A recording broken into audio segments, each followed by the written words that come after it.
हम सब भारतवासी, खासकर थोड़ी अंग्रेजी पढ़े लिखे भारतवासी या अंग्रेजियत में डूबे हुए भारतवासी, उन्होंने सबसे पहले अपनी भाषा बदली है और उसके बाद अपनी भूषा बदली है, अपने वस्त्र बदले हैं, अपना पहनावा बदला है। और पहनावा इतना विचित्र और मूर्खता भरा है कि हंसी आती है। हम भारतवासियों ने अंग्रेजों की नकल करके कोट पहनना शुरू किया, हम भारतवासियों ने अंग्रेजों की नकल करके पैंट पहनना शुरू कर दिया, हम भारतवासियों ने अंग्रेजों की नकल करके टाई लगाना शुरू कर दिया, और तो और नेक टाई लगाना शुरू कर दिया जो सिर्फ गर्दन तक को ही कवर करती है। ये कोट है, पैंट है, टाई है और 3 पीस सूट है और लंबा वाला कोट है या ओवर कोट है, ये सब यूरोप के देशों में, खासकर इंग्लैंड और उसके आसपास के इलाके में पहने जाने वाला पहनावा है। और उस इलाके में कोट पैंट टाई के अलावा दूसरा पहनावा हो भी नहीं सकता, क्योंकि वहां सर्दी बहुत है, ठंड बहुत है। जिस इलाके में ठंड बहुत होती है, जहां सर्दी बहुत होती है, वहां ठंडी हवाएं भी बहुत चला करती हैं। यूरोप के इलाके में 2 दुष्परिणाम हैं या 2 मुश्किलें हैं। एक तो ठंड बहुत है और दूसरा काफी इलाका समुद्र के किनारे वाला है। आपको मालूम है, समुद्र के किनारे के इलाके में हवाएं बहुत तेज चलती हैं और ठंडा इलाका हो तो ठंडी हवाएं चलती हैं। मैदानी इलाके में हवाओं की जो गति होती है, समुद्री इलाके में हवाओं की गति उससे 2 गुनी 3 गुनी ज्यादा होती है। हम सामान्य रूप से मैदान के क्षेत्र में रहें तो वहां हवा इतनी तेज नहीं मिलेगी, लेकिन हम समुद्र के किनारे चले जाएं वही हवा बहुत तेज हो जाएगी। तो यूरोप तो ऐसे ही इलाके में है, अमेरिका भी काफी कुछ ऐसा ही इलाका है जहां ठंड बहुत है। ये यूरोप और अमेरिका का क्षेत्र उत्तरी ध्रुव के बहुत नजदीक है और उत्तरी ध्रुव दुनिया में सबसे ज्यादा ठंडा है। तो उत्तरी ध्रुव के नजदीक होने के कारण यूरोप और अमेरिका, कनाडा वाला इलाका बहुत ठंडा है। तो ठंडे इलाके के लोगों के पहनावे वैसे ही होते हैं जैसा होना चाहिए। अब ठंडा इलाका है, हवा बहुत तेज चलेगी, तो ठंडी हवाओं से बचने के लिए आपको ऐसे कपड़े चाहिए जो एकदम चुस्त हों, और ज्यादा चुस्त हों तो ज्यादा गर्मी उन कपड़ों में आपको मिल पाएगी और बाहर की ठंड से आप बच पाएंगे। गले के आसपास का जो क्षेत्र है इसको भी बंद करके ही रखना पड़ेगा, नहीं तो ठंडी हवा आपके गले को प्रभावित कर देगी। तो गले के आसपास का क्षेत्र बंद हो, इसके लिए टाई की जरूरत पड़ सकती है। ये सारा ये आपका शरीर का इलाका बहुत ज्यादा चुस्त दुरुस्त हो गर्मी से, तो इसके लिए कोट की जरूरत पड़ सकती है, 3 पीस सूट की जरूरत पड़ सकती है, ओवरकोट की जरूरत पड़ सकती है। पांव आपके जो हैं ठंड से बचे रहें, ज्यादा तकलीफ में ना आए, तो चुस्त पैंट पहनने की आपको जरूरत पड़ सकती है। तो वहां के लोगों ने अपनी आबो हवा के हिसाब से, अपनी जलवायु के हिसाब से अपनी पोशाक बनाई, चुस्त पैंट बनाई, चुस्त शर्ट बनाई, फिर कोट बनाया, फिर टाई बनाया, फिर ओवरकोट बनाया, फिर नेक टाई बनाई। ये सब वहां के जरूरत के हिसाब से, वहां की जलवायु के हिसाब से है। अब हम भारतवासियों ने बिना सोचे समझे अंधानुकरण करते हुए पश्चिम की और यूरोप अमेरिका की इस पूरी पोशाक को अपने शरीर पर ओढ़ लिया। अब ओढ़ लिया तो इसमें तकलीफ ही तकलीफ है। भारत का तो मुश्किल ये है कि भारत का 2/3 इलाका, या बल्कि और मैं थोड़ा अच्छा कहूं तो 3/4, 2/3 नहीं 3/4, भारत का 3/4 क्षेत्रफल तो गर्मी वाला है, और गर्मी वाला नहीं, भयंकर गर्मी वाला है। अगर आप शुरू करें इस पूरे हिमालय क्षेत्र को छोड़ दें थोड़ी देर के लिए, जम्मू कश्मीर, हिमाचल प्रदेश, उत्तराखंड और थोड़ा बहुत हिमालय की तलहटी में भारत का जो इलाका पड़ता है, इसको थोड़ी देर के लिए छोड़ दें, जो मुश्किल से 1/4 इलाका है, बाकी तो सारा इलाका गर्मी वाला है। या तो गर्मी पड़ती है या भयंकर गर्मी पड़ती है। हमारे यहाँ भयंकर गर्मी होती है तो 50 डिग्री सेंटीग्रेड तापमान ऊपर निकल जाता है, और साधारण गर्मी भी होती है तो भी तापमान 25, 26, 27 डिग्री सेंटीग्रेड के आसपास रहता है। तो जहां 25, 26, 27 डिग्री से लेकर 50 डिग्री के बीच का तापमान हो, ये 27 डिग्री से 50 डिग्री के तापमान का जो बीच का क्षेत्र है ना, ये वो क्षेत्र है जब शरीर में पसीना आ सकता है। 27 डिग्री से 50 डिग्री के बीच में कभी भी पसीना आपको आ सकता है। 50 डिग्री पे तो भयंकर पसीना आएगा, 27 डिग्री पे भी हल्का फुल्का पसीना आ सकता है। तो माने शरीर में पसीना आ जाए, इतनी गर्मी आपके सामान्य वातावरण में हो, और उस वातावरण में आप 3 पीस सूट और कोट और टाई और ओवरकोट लाद लें, तो मूर्खों के मूर्ख ही दिखाई देंगे और क्या दिखाई देंगे। भयंकर गर्मी, और ऊपर से जून की गर्मी, चिलचिलाती हुई गर्मी, उसमें सूट पहन के, कोट पहन के, टाई लगा के दूल्हे राजा शादी कराने के लिए जाते हैं, वकील कोर्ट में जाते हैं बहस करने के लिए। हमारे देश की जो अदालतें हैं, सामान्य रूप से जो डिस्ट्रिक्ट कोर्ट है ना, जिला अदालतें या उसके नीचे की तहसील अदालतें, एक भी अदालत एसी नहीं है, एयर कंडीशन नहीं है। माने भारत के 680 685 जिलों में एक भी अदालत एयर कंडीशन नहीं है। अगर एयर कंडीशन अदालतें हैं तो कुछ हाई कोर्ट में है और सुप्रीम कोर्ट में है।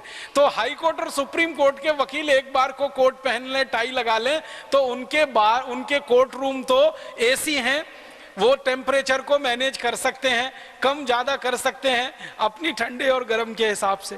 अब जिला अदालतों के वकील जहां बिल्कुल एसी नहीं है, कभी कभी तो पंखा भी नहीं चलता है, बिजली भी नहीं आती है, वहां भयंकर टाई कोट सूट पहन के, और वो भी काला, जो सबसे ज्यादा गर्मी देता है, बहस करें, और बहस के समय और ज्यादा गर्मी आए और ज्यादा पसीना निकले तो अंदर ही अंदर वो पसीना कोट में चिपकता रहे, फिर उस पसीने से कोट का पूरा कॉलर सफेद सफेद हो जाए, कोट को उतार के रखें तो पसीने की बदबू 10 मीटर दूर तक जाए। और मैंने देखा है हमारे वकील मित्रों को महीनों महीनों वो कोट धुलता नहीं है क्योंकि वो एक ही होता है या दो होते हैं। ऐसी स्थिति हमारे यहाँ भूषा के स्तर पे बनी हुई। और इससे भी ज्यादा तकलीफ की बात है कि ऊपर का कोट और टाई वाई तो इतना गर्म करने वाला, टाइट जीन्स और चढ़ा लेते हैं। भारत एक ऐसा देश है जो गर्म है, मैंने आपसे कहा, या तो गर्म है या समशीतोष्ण जलवायु का देश माना जाता है, माने सामान्य जलवायु। ठंडी जलवायु तो यहाँ बहुत ही कम है और बहुत थोड़े दिन के लिए है। तो जहाँ गर्मी है वहाँ पाँव में भी, शरीर में भी ताजा हवा, खुली हवा, ठंडी हवा जाए तो बहुत अच्छा लगता है। इसलिए हमारे देश की पोशाकें बहुत सोच समझ के बनाई गई। हमारे यहाँ दक्षिण भारत के लोग एक पोशाक पहनते हैं जिसको लुंगी कहते हैं। उत्तर भारत के लोग उसी पोशाक को धोती की तरह से पहनते हैं। लुंगी और धोती एक ही तरह का वस्त्र है, बांधने के तरीके में थोड़ा अंतर है। लुंगी थोड़ा चौड़ाई लंबाई में कम है, धोती थोड़ा चौड़ाई लंबाई में ज्यादा है, लेकिन दोनों ही बिना सिला हुआ है। तो हमारे भारत में बिना सिला हुआ वस्त्र पहनने की बहुत हजारों साल पुरानी परंपरा है। इसको बहुत पवित्र माना जाता है, इसको बहुत अच्छा माना जाता है।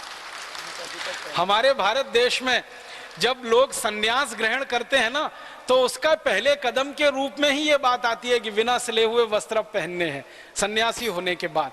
तो हमारे भारत में जो सन्यासी पहन सकते हैं वो सबसे पवित्र वस्त्र होते हैं, और सन्यासी जो पहन सकते हैं वो बिना सिले हुए वस्त्र ही होते हैं। इसका मतलब बिना सिले हुए वस्त्र सबसे ज्यादा पवित्र होते हैं। ये पवित्रता का जो जुड़ाव है ये शायद मुझे लगता है कि आबो हवा जलवायु की जरूरत के हिसाब से है। हमारी जलवायु गर्म है, आबो हवा गर्म है, तो हमारे लिए ऐसे ही वस्त्र अच्छे हैं जिनमें खुली हवा जाती रहे और अंदर से गर्म हवा आती रहे। अब हमने अंग्रेजों की नकल करके, यूरोप के लोगों की नकल करके tight pants, tight jeans, tight shirt, tight coat, tie वगैरह वगैरह पहनना शुरू किया। अब पैंट एकदम टाइट है, जीन्स एकदम टाइट है, ना तो उसमें हवा अंदर जा सकती है खुली हुई, ना अंदर की गर्म हवा बाहर आ सकती है, तो अंदर से पसीना पसीना होता रहता है। फिर उस पसीने के कारण चर्म रोग होते रहते हैं। उन चर्म रोगों को ठीक करने के लिए 20 किस्म की दवाएं हम रगड़ते रहते हैं अलग अलग अंगों पे। ऐसे मूर्ख लोग हैं हम, वो कपड़े को उतार के नहीं फेंक देते, उस कपड़े के कारण जो चर्म रोग हो रहे हैं उनको ठीक करने के लिए हजारों रुपए खर्च करते रहते हैं। आपको मालूम है हमारे पांव का कुछ हिस्सा ऐसा है जहां ताजा और स्वच्छ हवा नहीं जाए और पसीना वहां पर इकट्ठा होता रहे तो भयंकर खुजली पैदा हो सकती है। उस खुजली को खुजाने में परेशान होते रहेंगे, उस खुजली को ठीक करने में दवाओं की तलाश करते रहेंगे, कभी एक वैद्य के पास, कभी दूसरे हकीम के पास। ऐसा एक छोटा सा काम नहीं करते कि वो टाइट जीन्स और पैंट को उठा के फेंक दें और उसकी जगह पर लुंगी लपेट लें या धोती पहनना शुरू कर दें या थोड़ा खुला हुआ पजामा पहनना शुरू कर दें। कम से कम वो थोड़ा ज्यादा बेहतर है इस पैंट की तुलना में। हमने कई बार ऐसी मूर्खताएं अपने जीवन में कर रखी हैं इस भूषा के स्तर पर जिनका कोई तर्क समझ में नहीं आता। जैसे बहुत भारतवासियों को मैंने देखा है मोजे पहन के घूमते रहते हैं जूतों में। अब जूते वैसे ही बहुत गर्म हैं, उसमें मोजे और डाल लिए आपने। अब ये पाँव जो होता है ना, नीचे का हिस्सा, अगर आप फिजियोलॉजी एनाटॉमी की बात करेंगे और उसको पढ़ेंगे और सामान्य भाषा में समझने की कोशिश करेंगे, ये अक्सर खुला हुआ रहना चाहिए ताज़ा हवा के लिए। लेकिन हमने एक तो जूते डाल लिए, जूते के ऊपर और मोजे चढ़ा लिए, तो मोजे के अंदर पसीना भरता रहता है और जूतों के कारण वो और ज़्यादा बढ़ता रहता है। तो मोजों में इतनी तेज बदबू आती है, अक्सर लोगों को मैंने देखा है घर में जाके जैसे ही जूते उतारते हैं तो मोजे की बदबू घर के बाहर तक चली जाती है। पूरा घर जो है वो मोजे की बदबू से भरा हुआ रहता है। फिर उन मोजों को बंद करके अलमारी में और रख देते हैं तो बाकी सारे के सारे कपड़े भी बदबूदार हो जाते हैं। अब उन लोगों को कहो कि भाई ये मोजे की जरूरत भारत में नहीं है, ये यूरोप में है, इंग्लैंड में है, कनाडा में है, अमेरिका में है, क्योंकि बर्फ पड़ती है।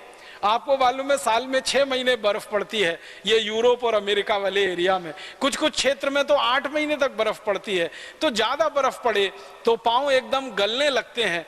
तो ऐसी स्थिति में मोजे और जूतों की जरूरत पड़ती है। भारत में तो कम से कम 3/4 इलाका ऐसा है जहां कभी बर्फ नहीं पड़ती और 1/4 इलाके में साल में 15-20 दिन, बहुत अधिक तो महीने भर बर्फ पड़ती है। तो उतने दिन के लिए अगर वो लोग मोजे पहने जो 1/4 इलाका भारत का बर्फ वाला है, उनको ही बात तो समझ में आती है। पूरे भारतवासी मोजे पहन के घूमते रहते हैं, भरी गर्मी में मोजे पहने रहते हैं, जून की गर्मी में, जुलाई की सड़ी हुई गर्मी में, जब बारिश भी होती है और गर्मी भी पड़ती है और खराब गर्मी होती है।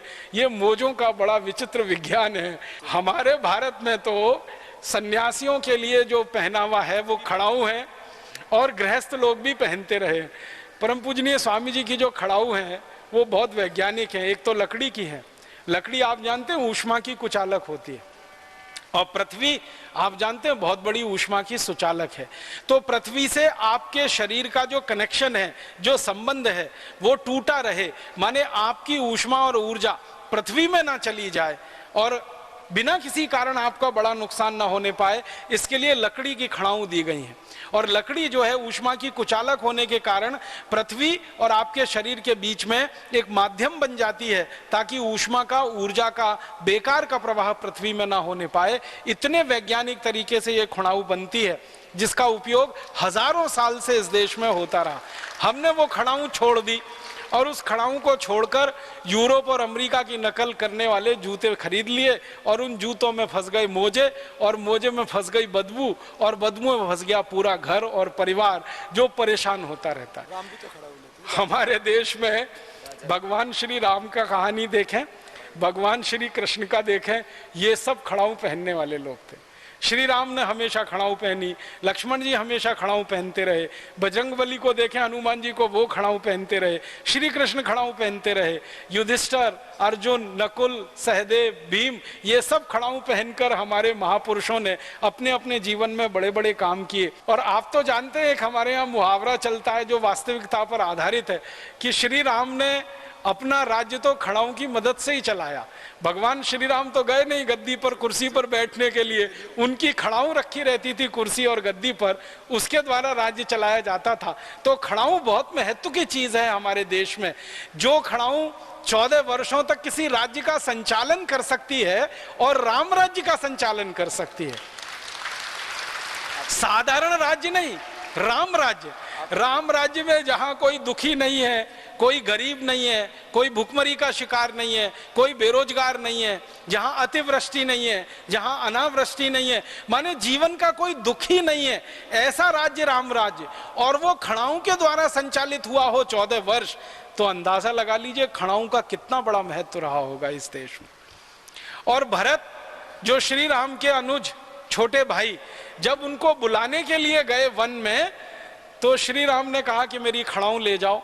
तो बहुत हर्ष के साथ, खुशी के साथ भरत उन खड़ाऊ को अपने सिर पर रखकर राम राज्य तक लेके आए, माने अयोध्या तक लेके आए। खड़ाऊओं का स्थान सिर में रहा है, हमने अब वो जूते को देना शुरू कर दिया है। क्या हमारी संस्कृति का पतन हुआ है, कहाँ खड़ाऊ और कहाँ जूता।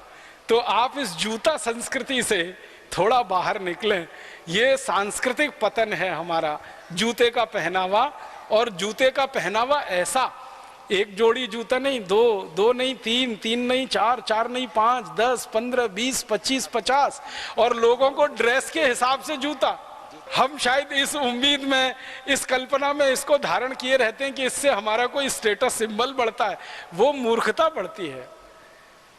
इसलिए हम इस सांस्कृतिक अधःपतन के इस स्तर पर आके खड़े हो गए हैं कि अपनी खड़ाऊं छोड़ी है, अपनी जूतियां छोड़ी हैं। भारत में ऐसा भी रहा है कि कुछ समय जब बहुत ठंड पड़ती रही है तो खड़ाऊं का उपयोग नहीं कर सकते, तो जूतियां इस देश में बनाई जाती हैं। जूतियां बहुत वैज्ञानिक हैं, जूतों की तुलना में तो बहुत ज़्यादा वैज्ञानिक हैं। मैंने देखा राजस्थान में, मध्य प्रदेश में, गुजरात में, महाराष्ट्र के कई इलाकों में जूतियां बनती हैं। जूतियां इतनी अद्भुत होती हैं कि सीधे या उल्टे दोनों पैरों में दोनों को पहन सकते हैं, कभी भी बदल सकते हैं, बराबर घिसती हैं। जूते की तरह से नहीं होती। जूते को एक ही पैर में पहना जा सकता है, दूसरे पैर का जूता दूसरे पैर में नहीं आता। इसका माने जूतियां जूतों से श्रेष्ठ हैं क्योंकि वो भारतीय और स्वदेशी उत्पादन का निशानी है, और जूता ये विदेशी उत्पादन की निशानी है। चमड़े की से बनती। और वैसे भी जूता जो है ना बहुत खराब ये माना जाता है हमारे यहाँ धार्मिक रूप से कि वो मरे हुए जानवरों की चमड़ी से बनाया जाता है। तो और हमारे यहाँ जूतियां जो बनती रही हैं वो स्वाभाविक मृत्यु से जो जानवर मरते हैं उनके चमड़े की ही जूतियां बनती हैं। लेकिन जूते बनाने के लिए जानवरों को कत्ल करना पड़ता है, मारना पड़ता है बेमौत समय से पहले, तब जाके वो कुर्म बनता है, उससे जूता बन पाता है। तो ये जूते में हम फंस गए। ये विदेशी माने एक तरह से अंधानुकरण, पश्चिमी अंधानुकरण या अंग्रेजी अंधानुकरण की दूसरी बड़ी निशानी है। इसी तरह से मैं एक दो बातें और कहना चाहता हूं भारतीय पहनावे के बारे में। ये जो धोती होती है या लुंगी होती है जो बिना सिला हुआ कपड़ा है, इसको पहनने के लिए आप चाहें तो सैकड़ों तरीके से पहन सकते हैं, सैकड़ों तरीके से पहन सकते हैं। धोती को बांधना हो तो असमिया तरीके से बांधा जा सकता है, बांग्ला तरीके से बांधा जा सकता है, मराठी तरीके से बांधा जा सकता है, गुजराती तरीके से बांधा जा सकता है, उत्तर भारतीय तरीके से बांधा जा सकता है। भारत में जितने प्रांत हैं उतने तरीके से आप धोती को बांध सकते हैं क्योंकि वो बिना सिला हुआ है। पैंट को एक ही तरीके से बांध सकते हैं क्योंकि वो सिला हुआ है। और अगर इस धोती के बारे में कोई बड़ी बात मुझे कहनी हो तो धोती भारतीय संस्कृति की सबसे जीवंत निशानी है, जिसको देखकर ही आप पहचान सकते हैं कि ये व्यक्ति किस क्षेत्र का है।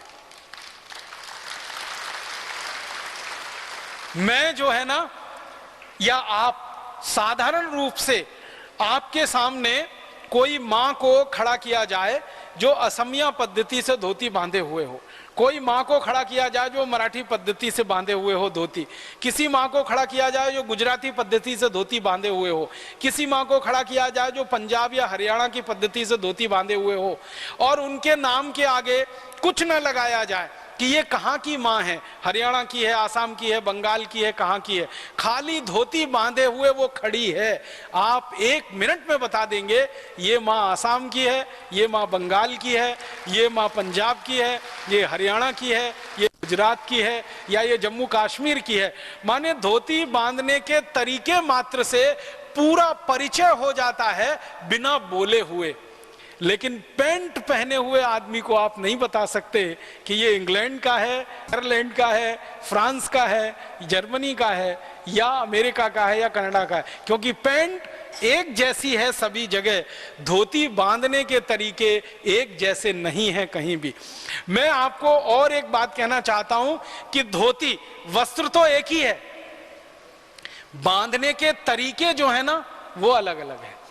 एक क्षेत्र के हिसाब से एक तरीका, दूसरे क्षेत्र के हिसाब से दूसरा तरीका। महाराष्ट्र की माताओं को देखा धोती बांधे हुए तो उनका तरीका बिल्कुल अलग है क्योंकि महाराष्ट्र की वैसी जरूरत है। आसाम की माताओं को देखा है धोती बांधे हुए, बंगाल की माताओं को देखा है धोती बांधे हुए, क्योंकि वहां की जरूरत बिल्कुल अलग है। हर क्षेत्र के, हर परिवेश के, जलवायु और जरूरत के हिसाब से बांधने का तरीका विकसित हुआ है। वस्त्र तो एक ही है धोती, जो 5 मीटर का या 5 गज का वस्त्र तो एक ही है, सारे देश में एक ही तरीके से बनता है, लेकिन बांधने के तरीके में जो अंतर है उसी को मैं भारतीय संस्कृति मानता हूं, और जो धोती एक वस्त्र है उसको मैं भारतीय सभ्यता मानता हूं। ये जो धोती है वो भारतीय सभ्यता है, और धोती बांधने का जो तरीका है वो भारतीय संस्कृति है। संस्कृति क्षेत्र के हिसाब से, जलवायु के हिसाब से बदलती रहती है, सभ्यता पूरे देश में लगभग एक जैसी होती है। तो हमारी सभ्यता की निशानी धोती, हमारी सभ्यता की निशानी लुंगी, जिसको बांधने के अलग अलग तरीके हैं जरूरत के हिसाब से, और बांधे नहीं तो उसके उपयोग के और 20 तरीके हैं। मान लीजिए लुंगी पहन के आप जा रहे हैं और आपके पास कोई दूसरा पात्र नहीं है और आपको ढेर सारी सब्जी लेके आनी है, लुंगी का एक हिस्सा आप उसमें सब्जियां भर के लेके आ सकते हैं। अगर आप कहीं से धान्य लाना चाहते हैं, धोती का एक हिस्सा आपने खोला, उसमें धान्य बांध के भी आप ला सकते हैं। कुछ भी लाने ले जाने में आसानी है धोती और लुंगी में। पैंट में क्या ला सकते हैं? उतना ही ला सकते हैं जितनी जेब में आएगा, इससे ज्यादा कुछ नहीं ला सकते। और अगर जेब में भर भी लिया तो चलने में इतनी तकलीफ होगी कि आप शायद चल नहीं पाएंगे उससे। तो ये पैंट कोट और शर्ट में हम फंस गए। लुंगी धोती वाली सभ्यता और संस्कृति को छोड़कर ये हमारे सांस्कृतिक अधःपतन की निशानी है। मेरा ये मानना है कि भारतवासी जो भी थोड़े अंग्रेजी के प्रभाव में है, अंग्रेजियत के प्रभाव में है, उनको जितना जल्दी हो अपनी उस भूषा को बदल लेना चाहिए, अपनी सभ्यता, अपनी संस्कृति के हिसाब से, अपनी जलवायु के हिसाब से और अपनी जरूरतों के हिसाब से।